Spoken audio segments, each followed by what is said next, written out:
Students, आज हम indefinite integration शुरू करने जा रहे हैं, जो कि एकदम बेसिक मेथड से हम लोग शुरू करेंगे।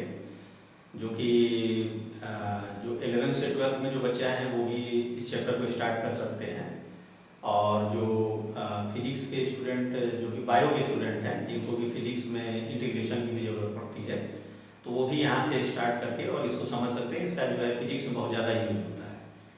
तो आइए हम लोग स्टार्ट करते हैं इनडेफिनिट इंटीग्रेशन। देखिए, इनडेफिनिट इंटीग्रेशन में क्या होता है कि इसमें लिमिट डिसाइड नहीं होता है।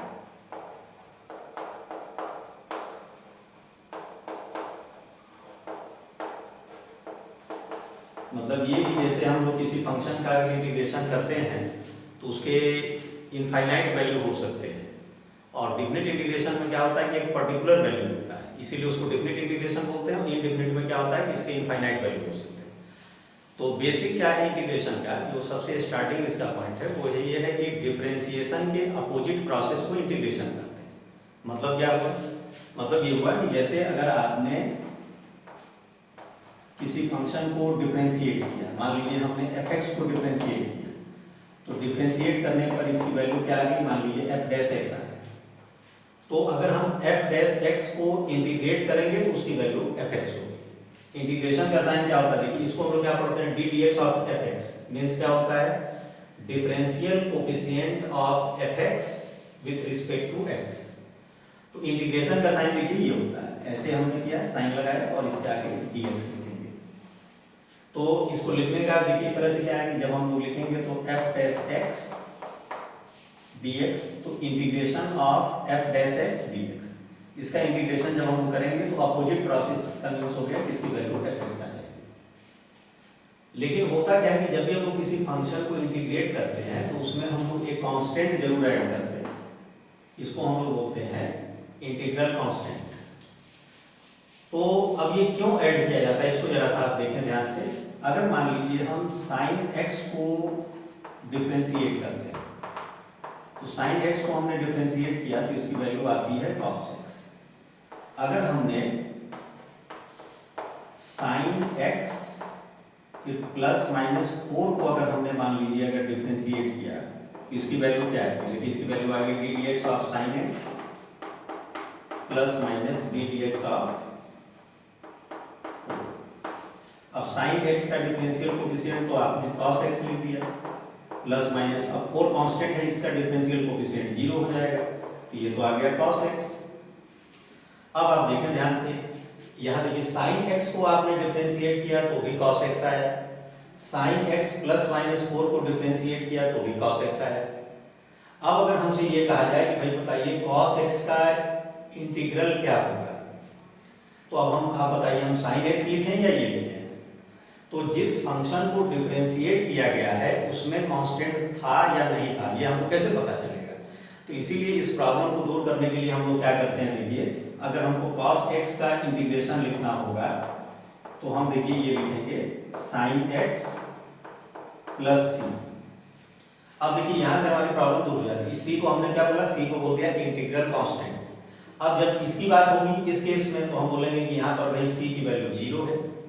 इस क्वेश्चन की बात होगी तो हम बोलेंगे c की वैल्यू या तो प्लस 4 है या फिर c की वैल्यू माइनस 4 है।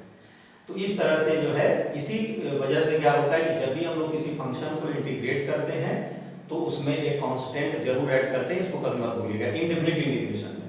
अब इसका नाम देखिए इनडेफिनिट क्यों है, क्योंकि देखिए c की वैल्यू 1 भी हो सकती है, 2 भी हो सकती है, 3 भी, मतलब कुछ भी c की वैल्यू हो सकती है।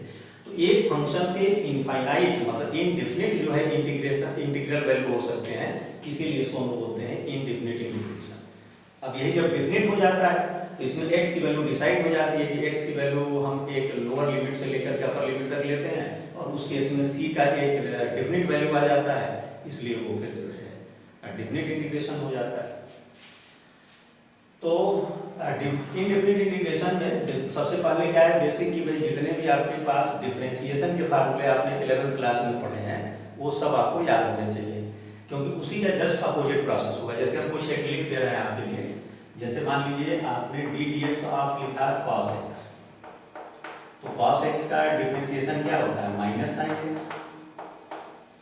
तो अब हम साइन x को जब इंटीग्रेट करेंगे तो साइन एक्स का इंटीग्रल हो जाएगा आपका माइनस कॉस एक्स प्लस सी। इसी तरह से अगर आपने मान लीजिए D d x of ten x निकाला है, तो टेन एक्स का जो है डिफरेंशियल कोफिशिएंट होता है सेक स्क्वायर एक्स। तो सेक स्क्वायर एक्स को अगर हम लोग जो है इंटीग्रेट करते हैं तो इसकी वैल्यू हो जाती है टेन एक्स प्लस सी। फिर डी डी एक्स ऑफ अगर आप लिखते हो sec x into tan x, sec x का अगर हम लोग डिफरेंशिएशन करें तो इसकी वैल्यू आती है sec x into tan x. तो sec x into tan x को अगर हम इंटीग्रेट करें तो इसकी वैल्यू आ जाती है सेक एक्स। तो इस तरह से आप ध्यान रखें कि जो आपने 11th क्लास में जितने भी फार्मूले पढ़े थे डिफरेंशिएशन के, उसको याद रखिए, क्योंकि उसी के बेसिस पर जो है आपके फार्मूले बनेंगे इंटीग्रेशन के। अब जैसे ये डी डी एक्स आप याद करिए आप साइन इनवर्स एक्स, तो साइन इनवर्स एक्स का जो डिफरेंशियल कोफिशिएंट होता है ये होता है 1 upon under root 1 minus x square. तो इसको अगर हम इंटीग्रेट करेंगे 1 upon under root 1 minus x square को,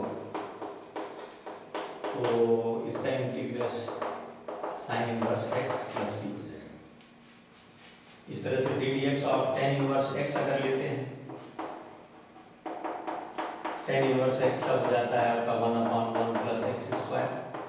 इसको इंटीग्रेट अगर करेंगे 1 अपॉन 1 प्लस एक्स स्क्वायर को एक्स के रिस्पेक्ट में, तो इसकी वैल्यू आ जाएगी आपकी टेन इनवर्स एक्स प्लस सी। इस तरह से याद करिए D d x of log x बेसी, जो हम लोग फिजिक्स में इसका बहुत यूज करते हैं, तो ये 1 बाई एक्स होता है। तो 1 बाई एक्स को अगर आप इंटीग्रेट करोगे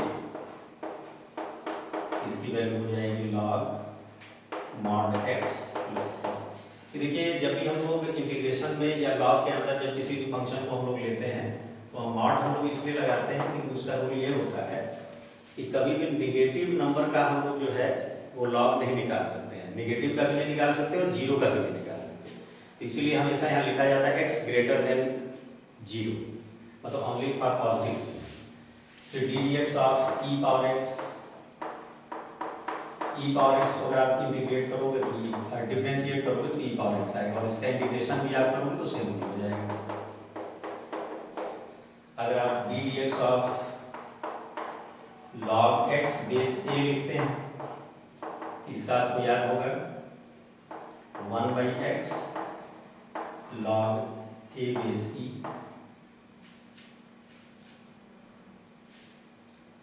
लॉग एक्स बेस ए का अगर आप जो है डिफरेंशियल कोफिशिएंट निकालते हो तो 1 by x log a base e आता है। तो यहाँ से अगर आपसे पूछा जाए कि भाई इसका तो इंटीग्रेशन में कोई खास यूज नहीं है, ए पावर एक्स का यूज है, ए पावर एक्स पे आते हैं। ए पावर एक्स को अगर हम लोग जो है डिफरेंशिएट करें, ए पावर एक्स का आ जाता है आपका ए power x log a base ई। तो ए पावर एक्स को अगर हम इंटीग्रेट करें तो ये हो जाता है आपका ए पावर एक्स और लॉग ए बेस ई से यहाँ डिवाइड हो जाता है प्लस।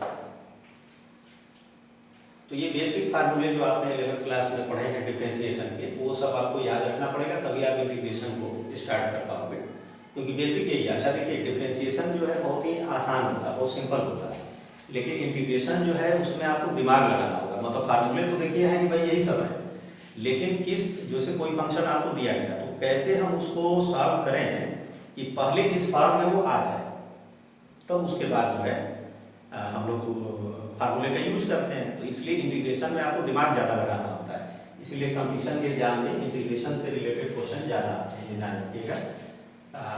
डिफरेंशिएशन का उतना नहीं आता जितना इंटीग्रेशन का आता है। तो ये तो जैसे बेसिक फार्मूले हो गए। अब इस पर हम आपको जैसे कुछ क्वेश्चन बताते हैं, कुछ अलग अलग मेथड बताते हैं, देखिए आप ध्यान दें। एक फार्मूला आपका जो बेसिक फार्मूला ये भी है, जैसे अगर हम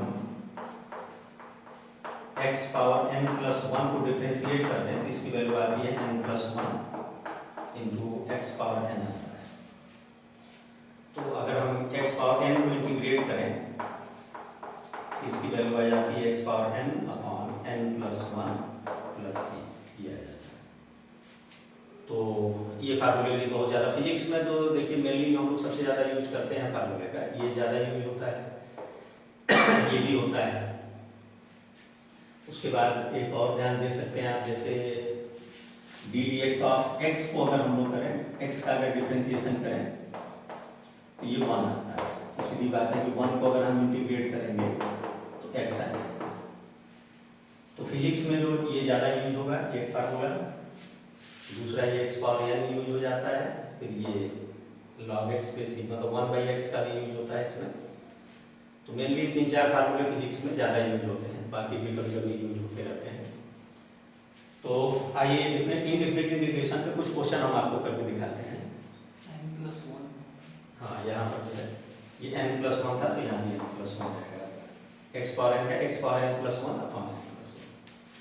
और यहाँ ध्यान रखिएगा कि आपको जो ध्यान रखना है इसमें कि n यहाँ पर is not equal to -1, n यहाँ पर -1 नहीं होगा, इसको छोड़ करके बाकी आप इसको कभी भी यूज कर सकते हैं। और अब हम लोग इधर आते हैं। अब जैसे कुछ क्वेश्चन हम आपको करके दिखाते हैं। मान लीजिए हमको थोड़ी देर के लिए x² + x + 1 अपॉन x इसको इंटीग्रेट करना है। तो सबसे पहले हम लोग क्या करेंगे, x से सब में अलग अलग डिवाइड करेंगे। तो इसमें देखो डिवाइड करो तो ये आ जाएगा x, इसमें डिवाइड किया तो ये हो गया 1 और इसमें डिवाइड किया तो 1/x। अब इंटीग्रेशन की प्रॉपर्टी क्या होती है कि जैसे कई फंक्शन का सम है या डिफरेंस है और उसको इंटीग्रेट करना है तो सबको हम लोग सेपरेटली जो है इंटीग्रेट कर लेंगे। देखिए जैसे ये x को इंटीग्रेट कर लिया अलग, फिर 1 को इंटीग्रेट किया, फिर 1/x को इंटीग्रेट किया। x का इंटीग्रेशन देखिए x पावर 1 है तो ये हो जाएगा x पावर 1 + 1 अपॉन 1 + 1। 1 को इंटीग्रेट कर रहे हैं तो 1 को इंटीग्रेट करेंगे तो देखिए x आ जाएगा। 1/x को इंटीग्रेट किया तो ये आ गया log x बेस e। और जब टोटल इंटीग्रेशन हो जाए तो उसके बाद अब आप जो है इंटीग्रल कांस्टेंट ऐड कर देंगे। ये हो जाएगा x² + x + log x base e + c। जहाँ जरूरत हो वहाँ आप जो वीडियो को पॉज करके और नोट करते चले जाएंगे, हम और बताते जा रहे हैं। तो एक तो देखिए बेसिक पे इस तरह से हो गए।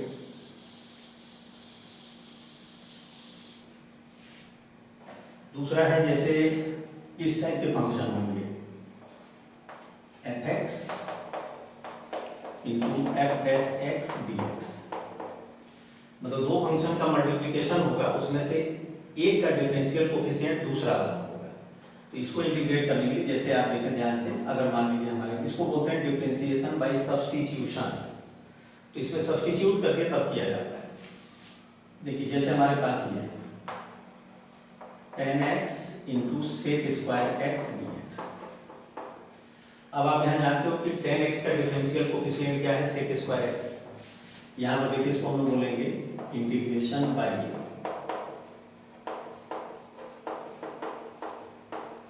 सब्स्टिट्यूशन।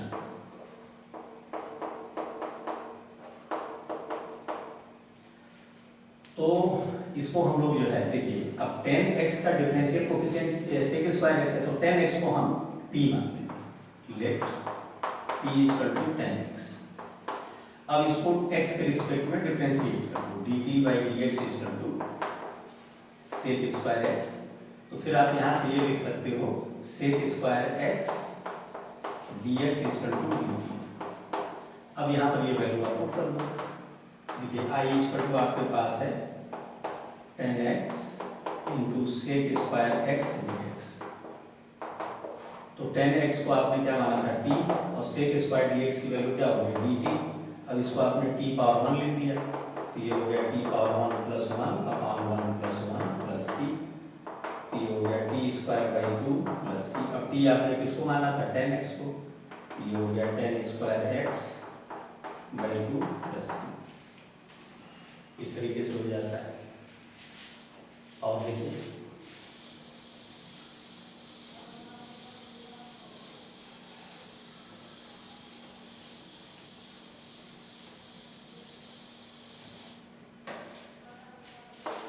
जैसे मेरे पास है मान लीजिए 10 inverse x upon 1 plus x square dx। इसको इंटीग्रेट करना है, तो आप देख रहे हो कि tan इनवर्स x का differential coefficient 1 upon 1 plus x square होता है। तो हमने इसमें मान लिया कि let t equal to tan inverse x। अब इसको डिफरेंशिएट कर दीजिए x के रिस्पेक्ट में, 1 बाई 1 प्लस एक्स स्क्वायर। तो यहाँ से आपको ये मिल जाएगा 1 upon 1 plus x square dx equal to dt। इसको जैसे हमने i मान लिया, तो ये i इक्वल टू हो गया tan inverse x into 1 upon 1 plus x square dx। तो tan इनवर्स x को हमने लिख दिया t और ये हो गया dt। अब ये t पावर 1 है, तो t power 1 plus 1 upon 1 plus 1 plus c, ये आ गया आपका t square by 2 plus c। और t की वैल्यू आप रख दें, तो tan inverse x whole square by 2 plus c ये हो गया। और देखें,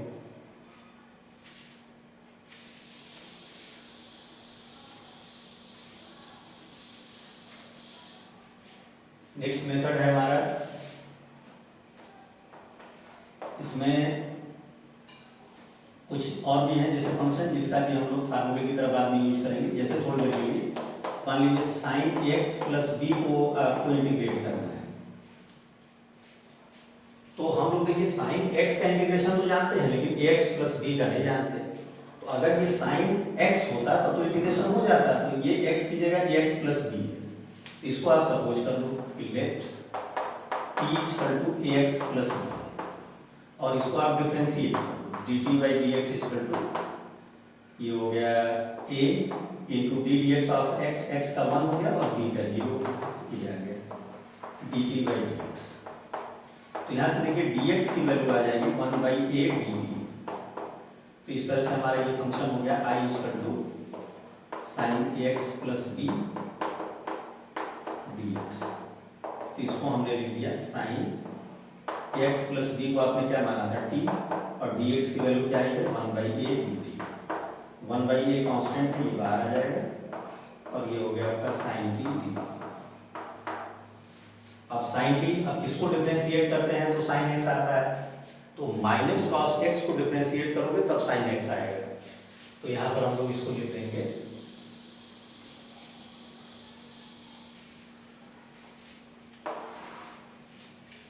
ये 1 बाई ए और ये हो गया आपका माइनस कॉस टी। अब टी की वैल्यू आप रखें तो minus 1 by a cos a x plus b plus c हो गया। तो जब भी लास्ट में इंटीग्रेशन कंप्लीट हो जाए तो वहाँ आप सी ऐड कर दीजिए। तो इस तरह से देखिए आपको ये फार्मूला मिल गया, इसको आप डायरेक्ट यूज करेंगे, इसका भी फिजिक्स में बहुत यूज होता है। Sine a x plus b d x equal to minus 1 by a cos a x plus b. Similarly अब बाकी को भी हम लोग लिख सकते हैं, cos a x plus b को अगर हम लोग अगर इंटीग्रेट करें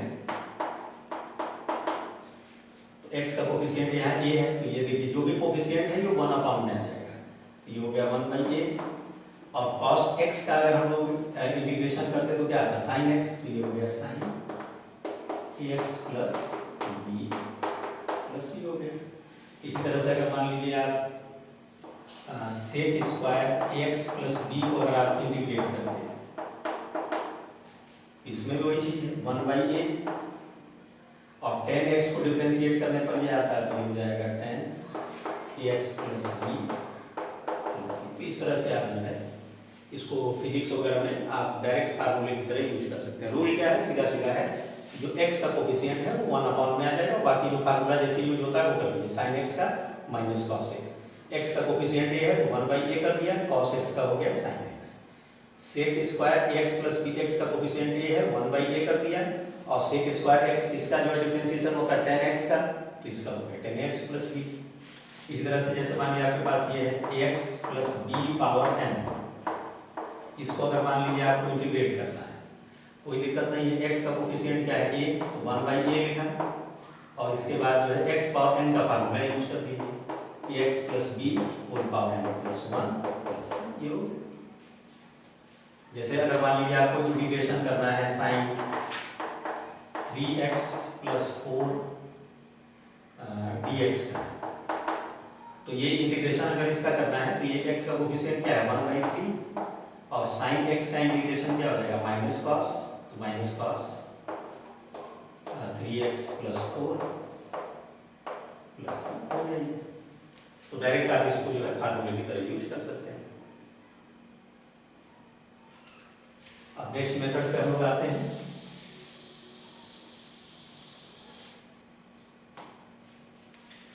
नेक्स्ट मेथड है हमारा ये F S x upon F x plus, मतलब डिनोमिनेटर का डिफरेंशियल कोफिशिएंट आपका न्यूमरेटर होगा। तो इसमें हम लोग क्या करते हैं कि जो डिनोमिनेटर है इसको टी मानेंगे तो इसका डिफरेंशियल कोफिशिएंट न्यूमरेटर आ जाएगा। जैसे इसका क्वेश्चन हम लेते हैं मान लीजिए हमारे पास है sec square x upon 10x, इसको इंटीग्रेट तो आपने 10x को पहले मान लिया, late t equal to 10x, ये dt बाई dx हो गया आपका 10x का differential coefficient sec square x, तो ये sec square x dx equal to हो जाएगा dt। अब आप i इक्वल टू हो गया sec square x upon 10x dx। तो इसको अब आप लिख सकते हो 1/t और सेक स्क्वायर dx की जगह dt। अब ये 1/t का क्या लिख देंगे आप log mod t plus c, तो ये हो गया log mod t की वैल्यू कितनी हो गई आपकी 10x प्लस c। तो इस तरीके से अब इसमें और भी हैं आपको बताए जाएंगे। चलिए x पावर n वाला था ना, तो जहाँ जहाँ आपको जरूरत पड़े आप वीडियो को पॉज करके और नोट करते हैं। इसके बाद जो है नेक्स्ट पे हम लोग आते हैं।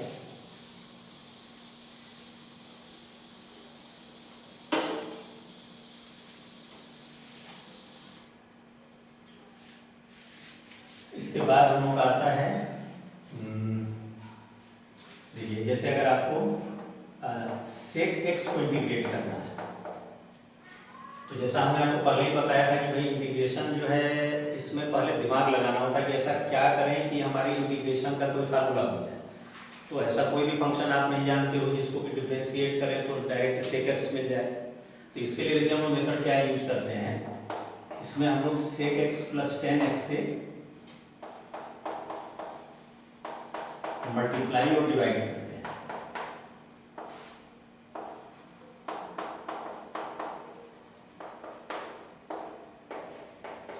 अब आप अगर ध्यान से देखें, अगर हम इसको डिफरेंशिएट करें तो ये आ जाएगा। ध्यान से देखिए, तो यहाँ पर हम लोग ये सपोज कर लेते हैं कि let t equal to sec x plus 10x। अब इसको डिफरेंशिएट करें तो dt बाई dx हो जाएगा। सेक एक्स को डिफरेंशिएट किया तो sec x into 10x plus 10x को डिफरेंशिएट किया तो सेक स्क्वायर एक्स। इसमें देखिए सेक एक्स कॉमन ले लो तो यह आ जाएगा आपका sec x plus 10x dt by dx। तो यहाँ से आपको मिल जाएगा sec x into sec x plus 10x dx equal to dt। तो अब देखिए ये i इक्वल टू आ गया, या सीधे आप ये लिख सकते हैं sec x dx equal to sec x plus 10x upon sec x plus 10x dx। अब ये देखिए सेक एक्स प्लस 10x dx की जगह आप क्या पुट कर सकते हो dt, तो ये हो जाएगा आपका dt अपॉन t। अब आप इसको लिख सकते हैं log mod t plus c। अब t की वैल्यू आप पुट कर दीजिए, mod t हो गया sec x plus 10x plus c। इसको देखिए थोड़ा सा और सिंप्लीफाई किया जा सकता है ट्रिग्नोमेट्री से, वो हम आपको दिखा देते हैं।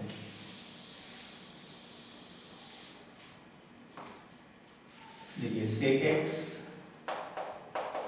प्लस 10x, देखिए सेक एक्स को आप लिख सकते हो 1/cos x 10x को आप लिख सकते हो sin x upon cos x। इसमें देखें आप, ये आ गया 1 plus sin x upon cos x। अब इसको थोड़ा सा हम लोग सिंप्लीफाई करेंगे। देखिए ये 1 प्लस साइन एक्स है, आप ध्यान से देखें, हम इसको ये लिख सकते हैं sine x by 2 plus cos x by 2 whole square, और कॉस एक्स को हम लिख सकते हैं cos square x by 2 minus sine square x. आप इसको एक्सपेंड करें, ये मिल जाएगा आपको। अब इसको अगर हम जो है फैक्टराइज करें तो देखिए क्या मिलता है। ऊपर तो हमारा ये आ गया cos x by 2 plus sine x by 2 whole square upon, इसको फैक्टर अगर हम फैक्टराइज करें तो cos x by 2 plus sine x by 2 into cos x by 2 minus sine x by 2। इससे देखिए ये स्क्वायर कैंसिल हो गया, ये आ गया आपका cos x by 2 plus sine x by 2 whole upon cos x by 2 minus sine x by 2। अब आप यहाँ क्या करें,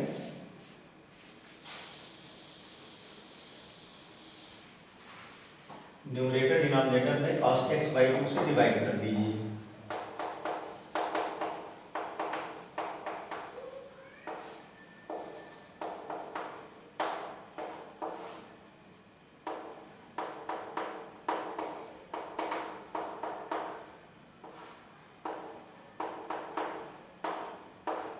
ये देखिए ऊपर आ गया 1 प्लस 10x बाई 2 अपॉन, ये आ गया 1 माइनस 10x बाई 2। ये सब आप जो है डायरेक्ट याद रखा करिए कि जैसे इसकी वैल्यू जो है ये आती है। अब देखिए इसको हम क्या लिख सकते हैं, 10 pi by 4 plus 10x by 2 upon, इसको आप लिख सकते हो 1 minus 10 pi by 4 into 10x by 2। आपको याद होगा 10 पाई बाई 4 की वैल्यू 1 होती है। तो ये देखिए आपका फार्मूला बन गया 10 pi by 4 plus x by 2। तो आप देख रहे हैं आपको क्या मिला ये कि 1 प्लस, मतलब ऐसे देखिए sec x प्लस 10x, ये इसका टू आ गया 1 plus sine x upon cos x, और इसकी वैल्यू आ गई cos x by 2 plus sine x by 2 upon cos x by 2 minus sine x by 2, और ये आ गया आपका 10 pi by 4 plus x by. तो इस तरह से आप देखें आपका इंटीग्रेशन ये आ गया, सेक एक्स का इंटीग्रेशन ये आ गया आपका log mod sec x plus 10x, और यही इसका टू आ गया log mod 10 pi by 4 plus x plus, ये तो सेक एक्स का इंटीग्रेशन ये भी होता है और ये भी होता है। आप देखिए ये ध्यान रखिएगा कि ये भी देखिए बड़े काम की चीज़ है, इसको जब आप डिफरेंशिएट करोगे तो ये आ जाएगा। तो जैसे आप याद रखते हो कि भैया इस फंक्शन का डिफरेंशियल कोफिशिएंट ये है, तो उसी तरह से जब आप किसी फंक्शन को इंटीग्रेट कर रहे हो तो उसको भी याद रखो ये इसका फार्मूला ये है। तो कहीं अगर मान लीजिए हम ऑब्जेक्टिव टाइप क्वेश्चन कर रहे हैं और उसमें इसका इंटीग्रेशन डिफरेंशिएशन पूछ दिया, तो इसका डिफरेंशिएशन तो ये हो जाएगा, इसका डिफरेंशियल कोफिशिएंट इसका ये, तो ये याद रखना चाहिए। और सिमिलरली देखिए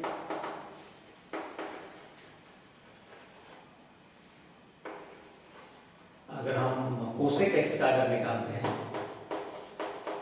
तो इसमें हमको cosec x minus cot x से मल्टीप्लाई डिवाइड करना होता है।